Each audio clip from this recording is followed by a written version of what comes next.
4, parte 2 do tema abdução e casos famosos do módulo 1 do nível 1.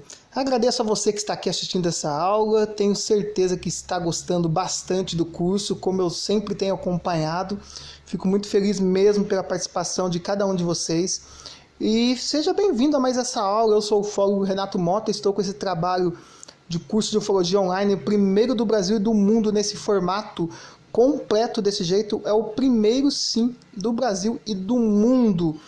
Que aqui a gente não aprende apenas um tema específico, a cada módulo são vários temas, estudos, debates, reflexões, opiniões. Então tem muita coisa para a gente aprender aqui.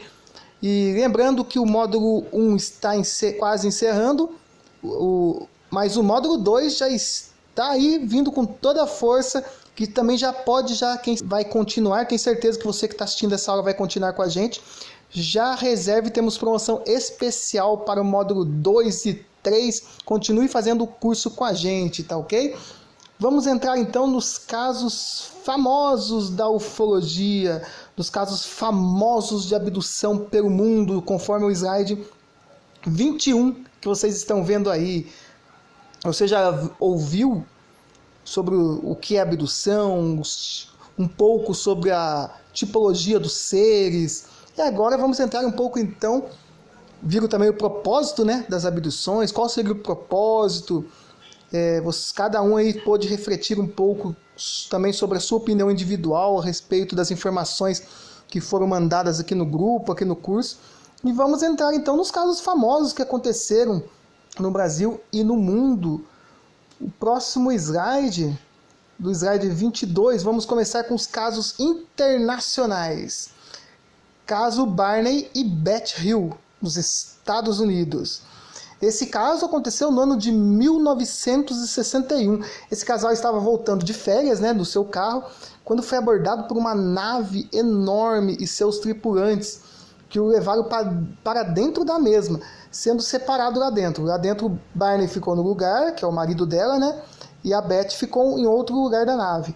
A Beth, ela fala assim que ela passou por uma bateria de exames, como se fossem exames médicos, muito similar ao nosso, indo desde a coleta de sangue até exame ginecológico.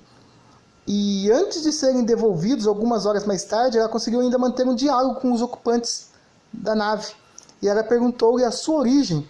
E eles lhe mostraram, numa forma de holograma, um mapa estelar. E nesse mapa estelar tridimensional, holográfico, eles mostraram supostas rotas, entre as estrelas de origem dos extraterrestres e outros sistemas solares. Esse caso é muito importante porque, através de uma hipnose, após o caso, Beth reproduziu esse tal mapa.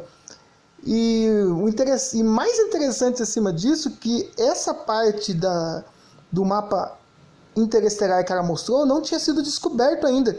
Só anos mais tarde que foram confirmar os dados do seu mapa, porque aí sim foram descobertas aquelas estrelas, aqueles planetas naquela região do mapa que a Beth reproduziu através de uma hipnose. Esse caso é muito fascinante, muito incrível.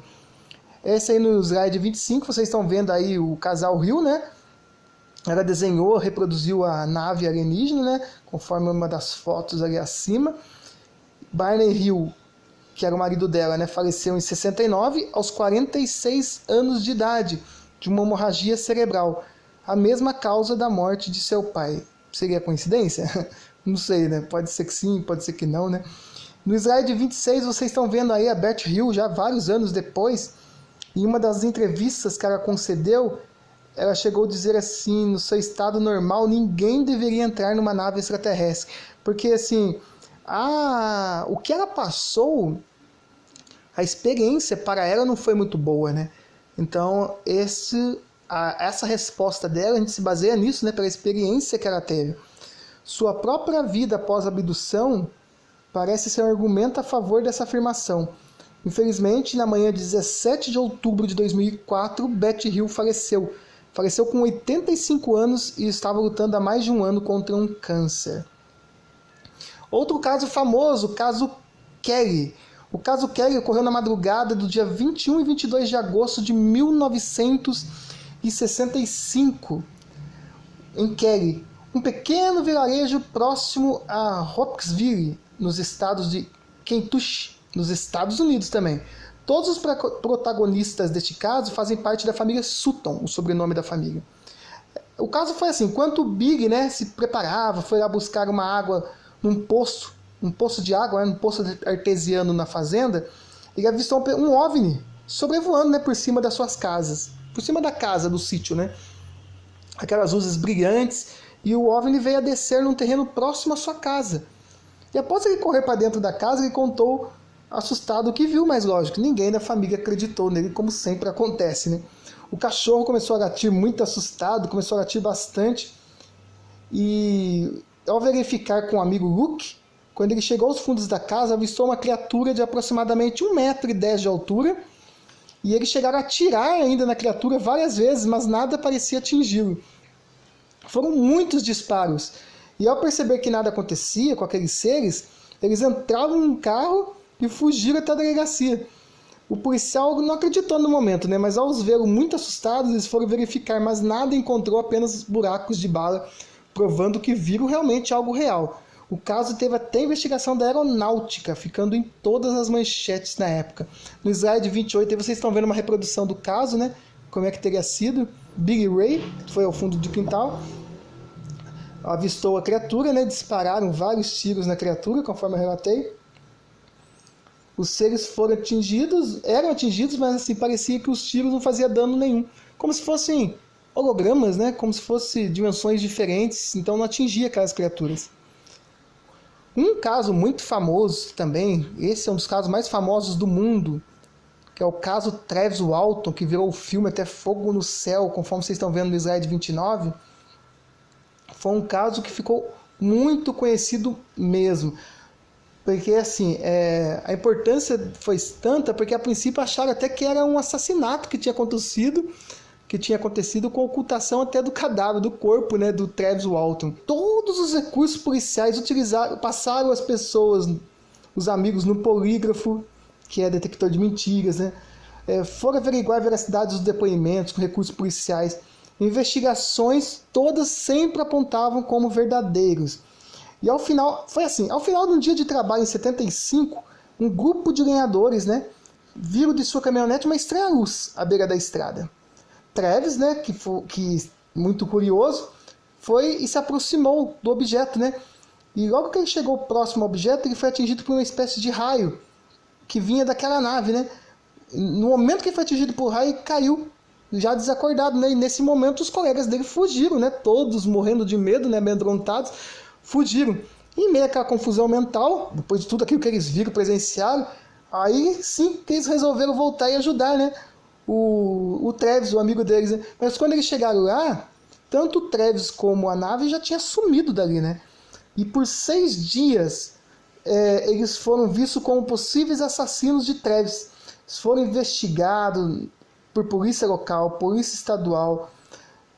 Mas assim, após esse período de 6 dias, Travis Walton reapareceu vivo, mas totalmente atordoado, lembrando mais tarde que fora sequestrado e passando por vários exames e devolvidos.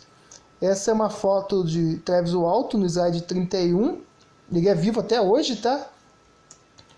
E essa reprodução do caso, Travis relata assim que após ele ter sido atingido por esse feixe de luz, Travis fala que ele ameaçou agredir um desses seres com um tubo estranho que encontrou dentro da nave.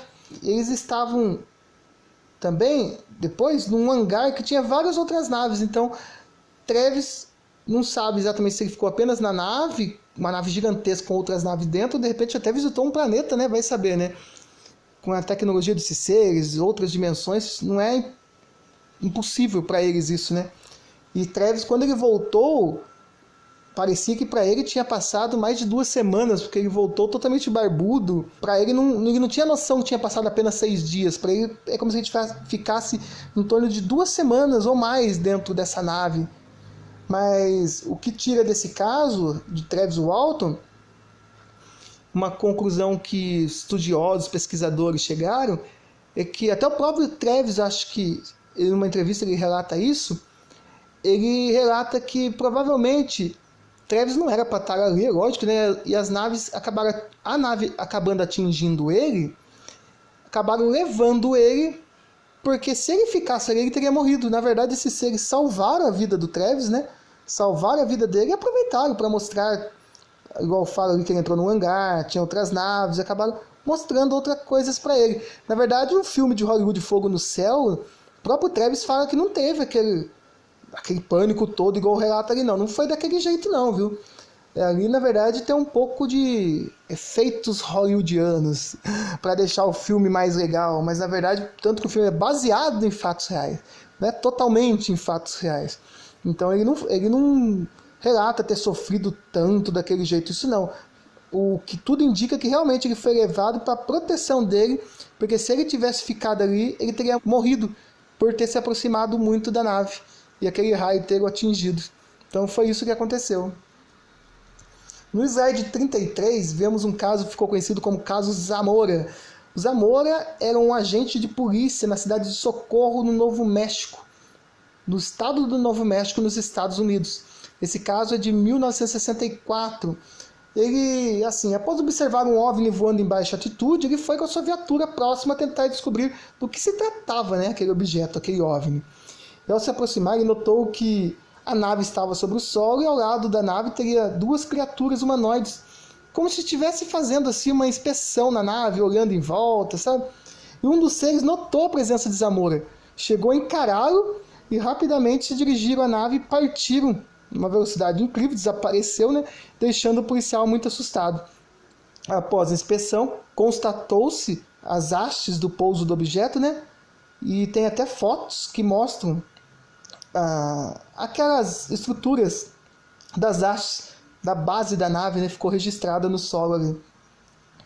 Aí é uma reprodução, no slide 34, mostra uma reprodução do caso. O UFO e os humanoides observados por Zamora, mais ou menos como ele teria observado. Uma reconstituição técnica, né, ao pé da nave, aí para vocês verem o solo ao redor calcificado também, com a marca exatamente da nave que encostou ali no solo. No slide 35, um caso que aconteceu na Itália, caso Abbiati Guazzoni. Slide 36. Em Abbiati Guazzoni ocorreu um interessante caso de contato com tripulantes de um OVNI.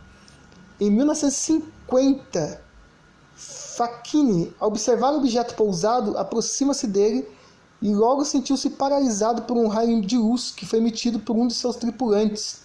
No slide 37, vemos aí duas representações independentes do caso de Abbiati Guazzoni. E ele também representou os seres, ele fala que os seres usavam uma viseira, algo como se fosse um tubo respiratório à frente e estruturas na altura assim das orelhas, vamos dizer assim. É como se usasse uma máscara, um tubo de oxigênio ou algo assim. No slide 38, dá para se ver assim fotografias, né, do estranho metal que foi encontrado no local e os jornais da época que foi noticiado o fato do caso. Mais um caso impressionante de abdução extraterrestre. Outro caso dos Estados Unidos, caso Allagash. No slide 40, vemos aí um impressionante caso de abdução múltipla, onde 4 amigos que pescavam em uma área remota do estado de Maine, nos Estados Unidos, que ocorreu em 1976. Aí vemos uma foto panorâmica do local onde aconteceu a abdução.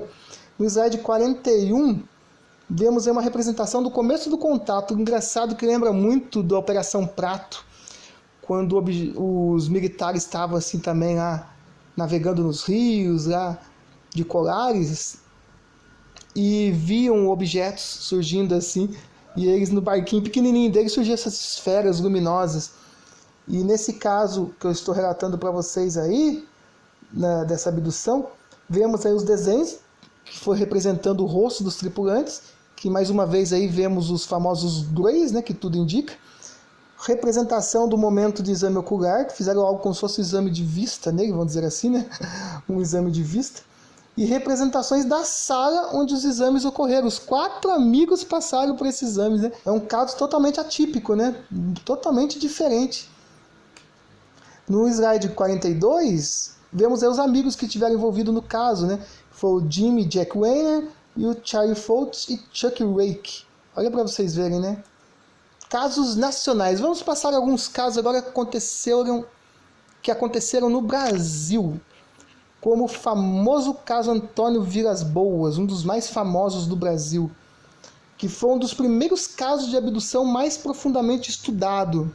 Segundo Antônio, já falecido, numa noite de 1957, quando ele estava arando as terras da fazenda de sua família lá em Minas Gerais, uma nave teria se aproximado com seus tripulantes e o levaram à força para dentro da nave, para dentro desse OVNI.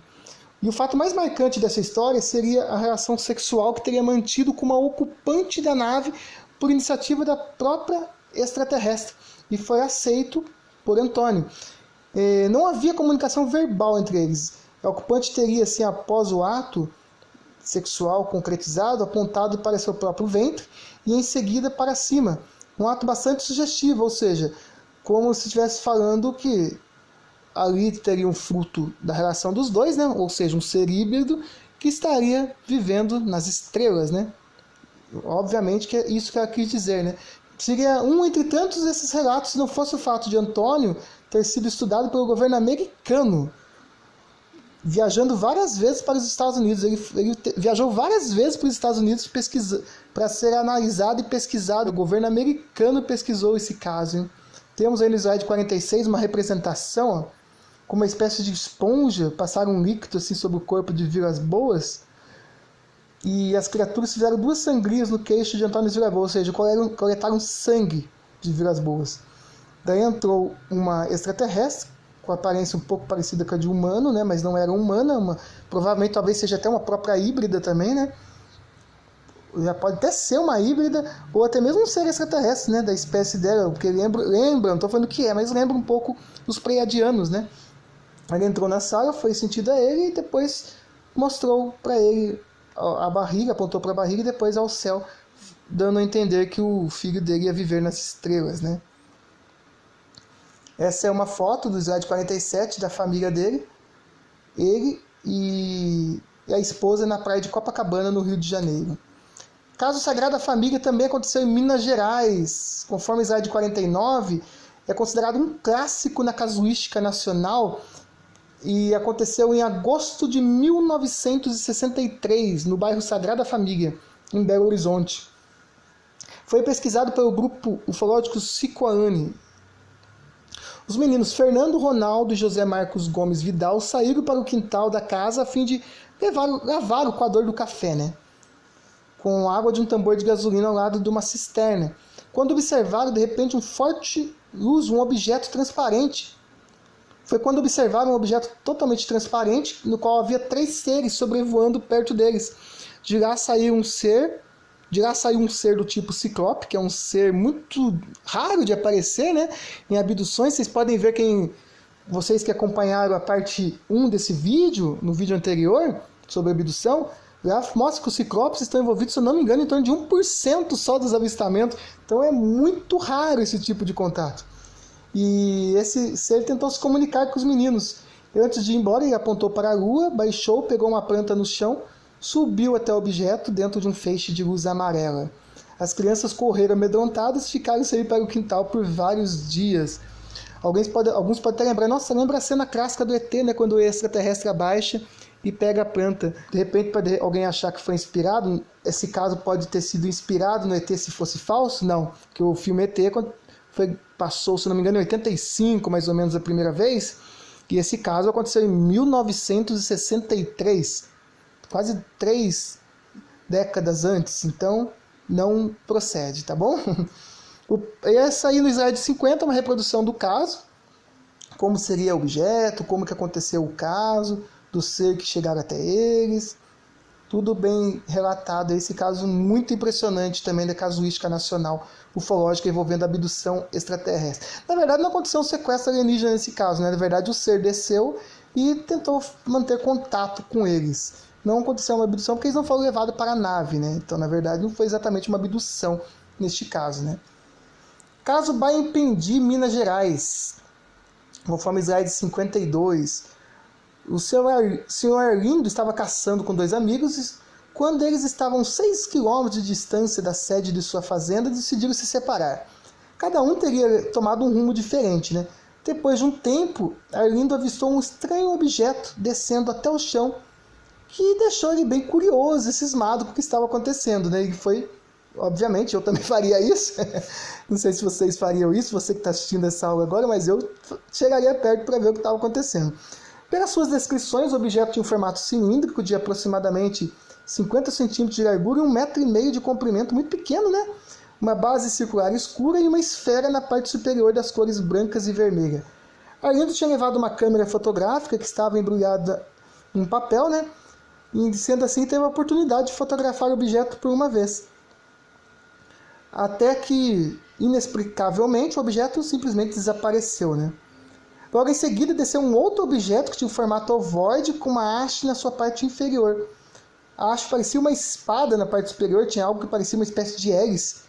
Arlindo tirou uma foto do objeto até que o mesmo começou a emitir um ruído e logo em seguida se transformou-se numa névoa, que logo desapareceu. Esse já lembra o caso do filme A Chegada. Quem não assistiu, assista, tem no Netflix, é muito bom.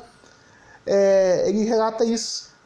Essas naves, elas somem assim numa névoa. Interessante, né? Para vocês verem como a mídia se inspira, né? Em muitos casos ufológicos, a mídia se inspira para produzir seus filmes. Depois dessas duas aparições súbitas e seus desaparecimentos mais incríveis e surpreendentes ainda, né? Seu Arlindo voltou a andar mais um pouco e de repente desceu um terceiro objeto que tinha uma forma de um barril de 1 metro de altura e eram listrados nas cores branca e vermelha. No slide 53, ele tentou fazer uma reprodução dos objetos que ele viu. Essas são as descrições do UFO descrito por ele.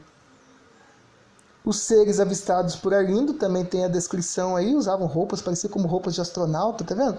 Lembra muitos avistamentos de UFOs antigos, né, que vocês aprenderam em UFO-arqueologia nesse módulo, né? É muito interessante, hein? Para vocês verem como é bom, né? Conhecimento é tudo mesmo, né? A gente fica só naqueles casos, lógico que não estou tirando a importância, mas como vocês veem que tem muita coisa que acontece ainda que acaba sendo esquecida, né? Não é só caso Varginha, não é só a Noite dos OVNIs, não é só a Operação Prato, temos inúmeros casos que devemos estar estudando, casos incríveis e muito impressionantes que devemos estar tendo esse conhecimento. No slide 55, mostra que a placa interna do sistema de disparo da câmera estava coberta de fuligem, ou seja, totalmente danificada. E o papel que embrulhava a máquina estava com várias figuras desenhadas que pareciam uma espécie de escrita. E só que quando ele embrulhou a câmera, era liso e não tinha nenhuma pintura, nada pintada nele. E olha o que apareceu no papel. Impressionante também, né? Vamos entrar no slide 57, alguns casos bíblicos de abdução. Sim, na Bíblia também tem relatos de abduções. O famoso caso, no slide 58, de Elias. O ciclo de Elias começa entre os anos 874 e 852 a.C., onde ele exerceu o seu ministério no Reino Norte. De acordo com o segundo livro dos reis, Elias foi levado ao céu no interior de um carro de fogo, ou como ele chamava, uma carruagem de fogo, que provocou uma espécie de redemoinho. Conforme o relato, houve uma testemunha ocular dos fatos, o profeta Eliseu, que assumiu o lugar daquela condução do povo israelitas. Muitos não acreditaram, né? Lógico, que Elias não estava mais na terra e se lançaram em busca do mesmo. Como já aconteceu em casos aqui, né? Como vocês viram no caso do Trazu Alton, que foram procurar e não encontraram. Como teve o caso do Frederick Valente também, que foi abduzido com avião e tudo, que nunca o encontraram. E como aconteceu também com Elias, também não conseguiram encontrar qualquer vestígio do abduzido. No entanto, o relato mais impressionante de um contato terceiro grau narrado na Bíblia foi o legado do profeta Ezequiel. Aí no slide 60 temos uma visão do profeta Ezequiel. Ezequiel é um dos livros proféticos do Antigo Testamento da Bíblia que possui 48 capítulos. Ezequiel foi chamado para profetizar durante o cativeiro babilônico do povo judeu. Daí que fundou uma escola de profetas que ensinava a lei à beira do rio que corta a cidade da Babilônia. São muito curiosas as visões do profeta Ezequiel. que teve sobre a glória de Deus, os sinais que acontecem que a sua própria vida, demonstração de Deus, são muito fortes e marcantes. Ezequiel perdeu sua esposa como sinal de queda de Jerusalém. Essa é a visão de Ezequiel, conforme vocês estão vendo aí no slide 62. As famosas carruagens de fogo que eles falam, né? Segue uns detalhes da narração durante o slide 63, vou ler um pedacinho para vocês. Ó. Aconteceu no 30º ano, no 5º dia do 4º mês, que estando eu no meio dos exilados, junto ao rio Quebar, se abriram os céus e eu tive visão de Deus. Olhei e eis que um vento tempestuoso vinha do norte e uma grande nuvem com fogo a revolver-se. Esplendor ao redor dela e no meio disto uma coisa como metal brilhante que saía do meio do fogo. Para vocês verem, né, a descrição lembra muito, né, aquelas descrições de naves, né, da Bíblia, que não tinham palavras para usar como naves, propulsores, astronautas, onde utilizavam termos, né, como nuvens, carruagens, fogo e por aí vai, né. Aí, inicialmente, o profeta situa a época em que o fato aconteceu para em seguida citar o local da ocorrência e detalha o acontecimento. É muito legal que ele detalhou muito bem o que aconteceu com ele, né? Com certeza um contato com seres extraterrestres. No slide 64, mais um, Enoque. Existem muitos livros que foram banidos, né? Considerados apócrifos, ou seja, que não são inspirados por Deus. O livro do profeta Enoque é um dos mais reveladores. Ele mostra, entre outras coisas, que 200 anjos desceram dos céus, que ficaram conhecendo como anjos caídos. Tá? Legal citar esse daqui um pouco, sobre os anjos caídos. Eles desceram dos céus, tiveram relação com as mulheres humanas, e dando origem a esse cruzamento de espécies, os chamados Néfilins, que eram os gigantes que nasceram desse cruzamento de espécies. Esses anjos ainda ensinaram muitas coisas para os humanos, como astronomia, noções de meteorologia, de maneira surpreendente até mesmo a prática do aborto. Experiências de Enoque. No capítulo 13, o profeta relata detalhes de uma viagem espacial feita por ele. Mais um trecho para vocês verem agora de Enoque. Estava eu envolto em nuvens e névoa espessa, para vocês verem, né? Como relatar uma nave. Nuvem, uma palavra que eles usavam muito na época. Contemplando com inquietude o movimento dos astros e relâmpagos, enquanto que ventos favoráveis elavavam minhas asas e aceleravam meu curso.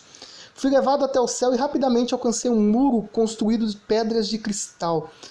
Chamas móveis envolviam seus contornos. Comecei a ser tomado pelo medo. Entrando, lancei-me no meio das chamas. Ou seja, no meio da luz do objeto, né? Lógico que se ele entrasse no meio de fogo, ele teria morrido queimado, né? Era a luz que o objeto emitia, né? E entrei numa vasta morada, cujo piso também tinha sido construído com cristal. Morada, que ele diz, é a nave, né? Ele adentrou dentro da nave. Piso de cristal, porque o metal é muito liso, como se fosse alumínio, que é muitos avistados nas naves, né? As naves não aparentam junções tipo de rebites, parafusos, nada disso. Elas parecem mesmo cristais, diamantes, ouro, né? Dependendo do jeito que cada um relata, né? E a gente observa aí, né, que Enoque observou o momento de partida de uma espaçonave, a fumaça e até mesmo adentrando no objeto também, pelo que ele descreve, né? Aí no slide 66 seria uma ilustração que o profeta Enoque viu, né? Que seria o contato com essas naves extraterrestres. No slide 67, a representação artística da viagem de Enoque sendo levada por um anjo. Entre aspas, um anjo, lógico, que seria um ser extraterrestre, né? Vamos entrar um pouco no slide 68, falar de implantes alienígenas. Dr. David Jacobs, ele é PhD em História Americana da Universidade de Temple, na Filadélfia, Estados Unidos, e autor de vários livros que estuda abduções há mais de 40 anos. E já participou da retirada de inúmeros implantes de pessoas que se dizem abduzidas. E evidências físicas. Ele diz que há evidências físicas nos corpos das vítimas de abduções alienígenas, tais como cicatrizes, manchas, picadas em seu corpo ou roupas. Os implantes têm sido detectados em muita gente, embora até hoje nenhum tenha sido provado cabalmente como não terrestre.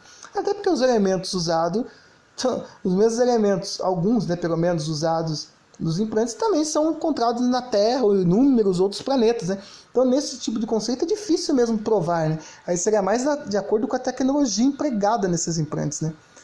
Para que servem? Ele acredita assim que pode servir para monitoramento dos abduzidos, de forma para transmitir a uma base ou algum lugar, uma nave-mãe, vamos dizer assim, informações sobre metabolismo, condições de saúde, emocionais. Há estudos também que servem para manter os abduzidos sob controle quando os ETs precisarem levá-los novamente. No slide 70 é a foto de um dos implantes tirados de uma das pessoas. Olha para vocês verem como são bem pequenos, né, os implantes, mas aparenta uma característica bem diferente. E uma coisa interessante dos implantes é que os implantes não têm reações. Ou seja, eu digo assim, quando entra uma farpa no seu dedo, não infecciona. Então, uma farpinha de nada, né? Agora você imagina um objeto desse, por menor, mesmo sendo desse tamanho, conforme vocês estão vendo aí, em torno de 5 milímetros, mas mesmo teria uma reação, né? O próprio organismo tentaria expulsar esse objeto. Mas vocês verem que não, que o objeto se adapta ao corpo da pessoa. Então aí já é uma prova de uma tecnologia superior, né? Aí já é uma prova de como essa tecnologia é superior. E esses implantes também emitem sinais de rádio. Quando retirados, eles param de funcionar. Mas quando se aproxima perto deles, ainda dentro da pessoa, ainda consegue se captar sinais de frequências de rádio. Mas tira o implante, param de funcionar. Isso, para mim, seria uma das provas cabais que os humanos continuam. Olha para vocês verem quanto tempo já são os humanos, no modo geral, nós, né, somos abduzidos por seres extraterrestres. Como vocês veem, desde a época da Bíblia tem relatos, né? Até antes disso, com certeza, muito antes disso deve ter relatos. Se pesquisarem tribos indígenas, com certeza tem relatos de índios que devem ter sumido, índios com sonhos assustadores, sabe, de demônios, essas coisas. Com certeza, isso aí, se for bem estudado, isso aí vem há muitos milênios atrás. Com certeza absoluta. E no slide 71, o que os governos escondem sobre as abduções? Haveria uma cooperação de militares que permitiriam as abduções em trocas de tecnologias, ou militares não têm domínio algum sobre a situação e investigam em segredo? Essa é uma questão muito importante que eu encerro esse vídeo, porque ainda não tem como se saber, né? Muitos acreditam que os humanos podem estar trabalhando sim com seres extraterrestres, principalmente militares, como os americanos, né? Podem sim, em troca de tecnologia, estar trabalhando sim com os militares. Ou a outro questionamento que tem aí, né? Ou outro questionamento que tem aí, que seria que os militares, na verdade, podem não ter então nenhum domínio sobre a situação e estão investigando em segredo o caso. Pode ser também. De repente, isso que ao mesmo tempo que eles se interessam em estudar os OVNIs, os militares têm muito medo também, porque eles mesmos não têm as respostas. Os militares têm os estudos deles, mas na parte mais do físico, do concreto, mas não tem o estudo que a ufologia complementa, esse conhecimento que vocês estão tendo aqui. Os militares têm que ter esse conhecimento também. Eu sempre falo, eu já cheguei a falar em palestras minhas, os militares, na verdade, não tinham que ver os ufólogos, nós que estudamos ufologia, você que está estudando aí agora, parabéns pela sua iniciativa, não tem que ver nós, estudiosos do assunto, como adversários. Não, nós, os estudiosos de ufologia, na verdade, teríamos que trabalhar em cooperação com os militares. É isso que os militares têm que entrar na cabeça deles, que nós temos que trabalhar junto, ninguém está querendo competir, não estamos querendo competir. Nós, do mesmo jeito que eles querem respostas do que são os OVNIs, as suas origens, as abduções, qual o intuito das abduções, qual o propósito, nós, ufólogos, também queremos essas respostas oficialmente. Nós temos muito mais, até porque nós temos mais conhecimento, mais estudo, nós vamos muito mais a fundo. Os militares não sei até qual momento que eles estudam a fundo essas abduções, a ufologia. Então, eu acho que se os militares trabalhassem em conjunto com nós, ufólogos, em vez de considerarmos, entre aspas, adversários, levasse a sério mesmo, o trabalho seria magnífico que poderíamos fazer essa evolução do conhecimento da ufologia, no conhecimento dos seres extraterrestres, a origem, o intuito, por que estão aqui, há quanto tempo nos acompanham, eles são nossos criadores, qual o propósito de ter criado a raça humana foi criada na Terra, veio de outro lugar. Olha para vocês quantas questões, né, para a gente resolver. Com certeza, com a ajuda dos militares e a tecnologia que eles têm, poderíamos ir muito mais longe nesse conhecimento, estaríamos com muito mais informação a respeito disso. Conforme o slide 72, pudemos constatar, né, que os casos de abduções estão acontecendo há não só décadas, como fala aí, né? Na verdade, aí há décadas os que são notificados aí, os recentes, que a gente chama da fase moderna da ufologia, conforme vocês já aprenderam aqui também no módulo 1. Na verdade, isso existe há milênios existem as abduções. Abduções alienígenas. A verdade está aqui mesmo. Agradeço mesmo a você então mais uma vez. Tenho certeza que foi muito instrutivo isso para vocês. Uma ótima aula com conhecimento que eu tenho certeza que a maioria aqui não conhecia esses outros casos, principalmente os casos nacionais, né? Até os internacionais incríveis que eu relatei aí para vocês. Tem vários outros, lógico, mas citei alguns para vocês aí que são impressionantes também, que deveriam ser muito mais estudados, que acabam sendo esquecidos ao longo da história, né? E lembramos só dos casos mais famosos. Esses também são casos famosos. Então agradeço você mais uma vez por estar aqui na parte 2 do tema Abduções e Casos Famosos do nível 1 do módulo 1, aula 4.